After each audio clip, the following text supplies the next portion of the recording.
Tu veux te mettre ou te remettre à la course à pied pour perdre du poids ou tout simplement pour te défouler et ça sans te blesser, et bien ça tombe bien, aujourd'hui cette vidéo va être dédiée vraiment à expliquer les 5 zones qu'on va avoir au niveau de la course à pied, mais surtout comment articuler des séances quand tu vas être sur une reprise ou alors quand tu vas débuter la course à pied. Car très souvent, on entend que la course à pied, c'est mauvais pour les genoux, c'est dangereux quand on est en surpoids, alors que pas du tout. Personnellement, moi, je suis passé de 101 à 68 kilos, avec de la course à pied aussi, même si ce n'était pas l'activité que je préférais, et pourtant, je ne me suis pas détruit les genoux, ni rien. Simplement, en suivant en fait des choses qui sont simples, tu vas pouvoir toi aussi faire cette activité-là, qui pour le coup est très facile à placer dans ton emploi du temps. Et en plus, si tu suis les conseils que je te donne et que tu comprends comment ça fonctionne, tu verras que tu peux prendre du plaisir là-dedans, avoir des résultats et progresser. Donc, la première chose à comprendre, c'est que dans la course à pied, on a ce qu'on appelle 5 zones. D'accord, 5 zones d'allure ou 5 zones de fréquence cardiaque où on va travailler. Quand on débute, l'erreur qu'on fait souvent, c'est de vouloir faire que courir. Et il faut comprendre qu'une des premières zones, la zone 1, quand tu débutes et que tu es en surpoids, ne serait-ce que marcher avec un tout petit peu de vitesse, ça va être déjà de la zone 1. D'accord ? Pour te donner l'effet des 5 zones, que tu les retiennes de suite, c'est simple. La zone 1, c'est un moment où tu vas pouvoir parler facilement, où il y a très peu d'activité cardio-respiratoire. D'accord ? Donc quand tu es en surpoids, typiquement, c'est quand tu vas marcher avec un peu d'intensité. La zone 2, c'est une zone où tu vas commencer à trottiner, mais tu vas avoir l'impression de faire du surplace. Ok, c'est très chiant, c'est très frustrant, je peux l'entendre, mais cette zone-là, pourtant, elle est primordiale, tu vas voir, on va le voir juste après. La zone 3, c'est la zone qu'en fait tout le monde connaît et que tout le monde travaille. Ça, c'est quand tu cours comme ça au feeling et que tu vois les gens courir la plupart du temps. Ceux qui ne savent pas courir sont en zone 3. C'est une zone où tu es en capacité de faire des phrases, d'accord, où tu as une bonne sensation de dépense énergétique, mais c'est une zone qui est un peu bâtarde, tu vas voir, je vais t'en parler un peu plus tard. La zone 4, c'est une zone où tu vas mettre beaucoup plus d'efforts. Là, typiquement, on va être sur des efforts où tu vas travailler en VMA ou autre, et ça va être des efforts déjà à mettre de côté au départ parce que potentiellement traumatisant dû aux impacts. Et tu vas avoir la zone 5, d'accord ? La zone 5, c'est là où tu cours à bloc, où vraiment tu es essoufflé, incapable de parler. Et cette zone-là, typiquement quand tu es au début, on la met de côté dans un premier temps par sécurité. Ok ? On va revenir zone par zone pour t'expliquer comment ça fonctionne et tu vas voir que si tu assimiles bien les choses, tu vas pouvoir avancer. À la fin de cette vidéo, bien sûr, je vais te donner aussi moi comment j'applique les choses, ce qui va pouvoir t'aider. Donc la zone 1. La zone 1, c'est une zone de récup active, d'accord, de marche. Dans la plupart du temps, moi personnellement, quand j'accompagne des femmes, cette zone-là, elle est à privilégier. C'est pour ça que beaucoup au départ, on parle de course et marche, simplement parce qu'on va être un travail de zone 1 et de zone 2. D'accord ? La zone 1, c'est vraiment de la marche au départ. Pourquoi ? Parce que tu vas avoir une fréquence cardiaque qui va être environ entre 50 et 60% de ta fréquence cardiaque maximale. Donc du coup, tu comprends bien que quand tu n'es pas adapté, que ton corps n'est pas adapté à l'effort, en fait, ne serait-ce que de marcher avec un peu d'intensité, déjà, tu vas être dans le rouge. Ok ?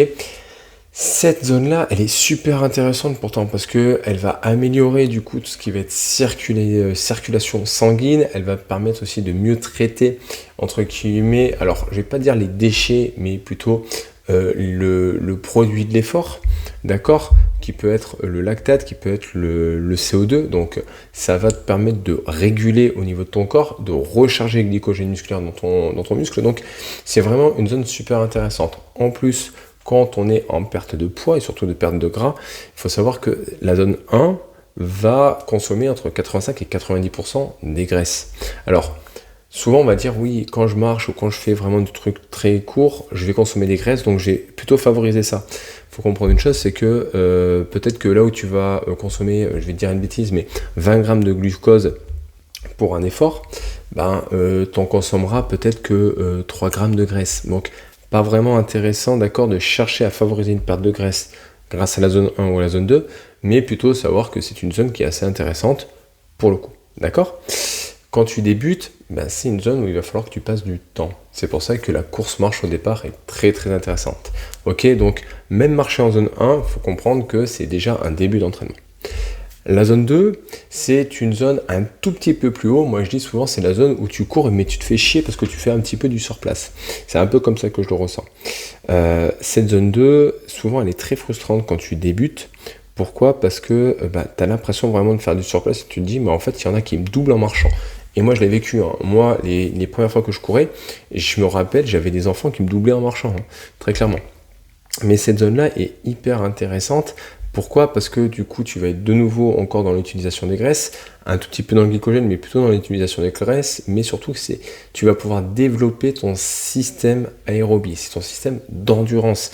Donc imagine, cette zone 1 et cette zone 2, ça va être un petit peu la base, le soutien de ton système cardio-respiratoire.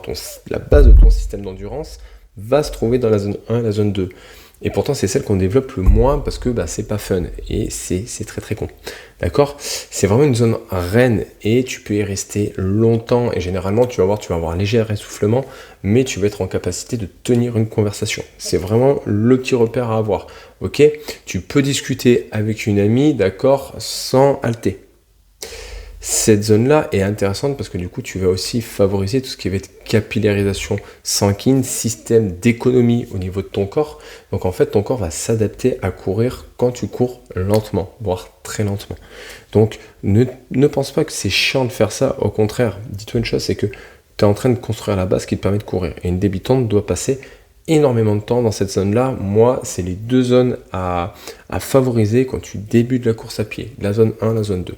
La zone 3, et c'est souvent la zone grise, et beaucoup en fait, quand je vois les gens courir, et même moi je faisais cette erreur-là, vous courez en zone 3. Et souvent, on me disait tu cours trop vite, je comprenais pas, jusqu'à que je me fasse coacher. On parle difficilement, on fatigue, la fatigue monte et on voit la fréquence cardiaque augmenter progressivement par plateau. Il faut comprendre que cette zone-là, tu vas être en capacité de dire des phrases et autres, tu vas avoir cette sensation de dépense énergétique et de fatigue que tu vas avoir. Le problème, c'est que c'est une zone un petit peu grise, un petit peu bâtarde, et que tu vas pas spécialement progresser. Au départ, tu vas dire « Ah, je progresse, c'est génial », mais en fait, c'est un petit peu comme si dans une pyramide, tu t'occupais que de la zone du milieu et que tu faisais gonfler la zone du milieu. Au bout d'un moment, tu vas stagner parce que ça va déséquilibrer les deux autres parties qui sont les zones 4 et 5 et la zone 1 et 2. Donc cette zone 3, oui, passer du temps dessus, de temps en temps, pour certains objectifs, c'est intéressant, mais par contre, c'est une zone où faire que ça, d'accord, et faire que des courses où tu vas avoir une dépense énergétique va être très clairement inefficace, voire même potentiellement te blesser. D'accord ? Elle est beaucoup trop utilisée celle-là, et le problème c'est que tu te fatigues sans spécialement progresser. Ok, donc elle est utile à petite dose. Moi généralement j'aime bien la travailler, surtout qu'on va se rapprocher des courses où là ça va être intéressant de travailler sur cette zone-là pour pouvoir être prêt le jour de la course. D'accord ? La zone 3 c'est vraiment la vitesse ou le plateau où tu vas te retrouver le jour de ta course. Mais par contre, ne faire que de la zone 3 va être vraiment inutile, voire même destructeur. La zone 4, celle-là, moi personnellement, celle-là c'est celle que je kiffe le plus, mais qui fait vraiment mal, faut être clair. C'est la zone où là, clairement, moi comme je dis à mes coachés, les 3 mots que tu seras en possibilité de dire quand tu es en zone 4, c'est oui, non et ta gueule. Okay, c'est un essoufflement qui est vraiment fort, tu vas sentir la brûlure, tu vas sentir la difficulté, tu vas pas rester non plus, Watt Milan là-dedans, tu vas tenir 3, 4, 5, peut-être 6 minutes pour les plus entraînés, d'accord, c'est une zone intermédiaire de tempo, de fractionné que tu vas faire, mais simplement quand tu auras déjà acquéri un certain volume d'entraînement. Donc, c'est pas la première zone que tu vas devoir travailler quand tu débutes en course à pied. Malheureusement, celles qui se remettent à la course et qui connaissent ce genre de choses vont très rapidement passer sur des efforts de zone 4 et de zone 5 et c'est pour ça qu'il y a des blessures. Quand tu débutes, tu n'as pas trop ce problème. Et encore que, mais parce que vu que tu n'as pas la capacité d'envoyer les watts, automatiquement tu n'es pas trop sur ce type d'effort là. Mais du coup, vigilance. La zone 4 est intéressant uniquement quand tu vas commencer à avoir peut-être 3 mois, 4 mois de course et que tu auras eu de la fréquence déjà dessus. Ok, c'est une zone qui est super intéressante parce que tu vas consommer vraiment beaucoup de calories, mais par contre, c'est une zone où tu peux avoir pas mal aussi de fatigue musculaire qui se crée, donc être vigilante. La dernière, c'est la zone 5, d'accord, la zone de VO2 max. Celle-là, concrètement, c'est vraiment une zone de travail de vitesse, d'accord. On va tenir 10 secondes, 2 minutes, pour les plus entraînés, peut-être 3 à 4 minutes, mais voilà, c'est vraiment une zone qui est pour les athlètes avancés, d'accord.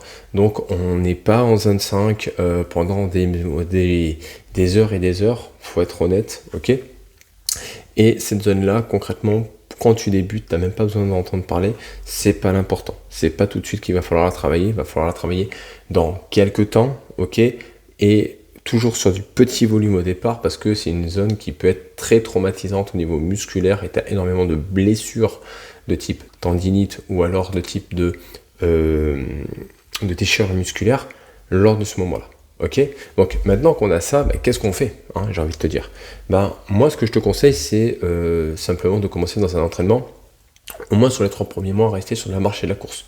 Tant que tu n'es pas en capacité de courir, on va dire, 20 minutes, 30 minutes sans t'arrêter, pas forcément très intéressant, d'accord, d'aller chercher plus loin. Pour le moment, construis tes bases, construis la base de ta pyramide, donc je te dirais les 3 premiers mois de la marche, de la course, d'accord, en étant progressif, donc pas hésiter à faire, tu vois, 1 minute de marche, 1 minute de course.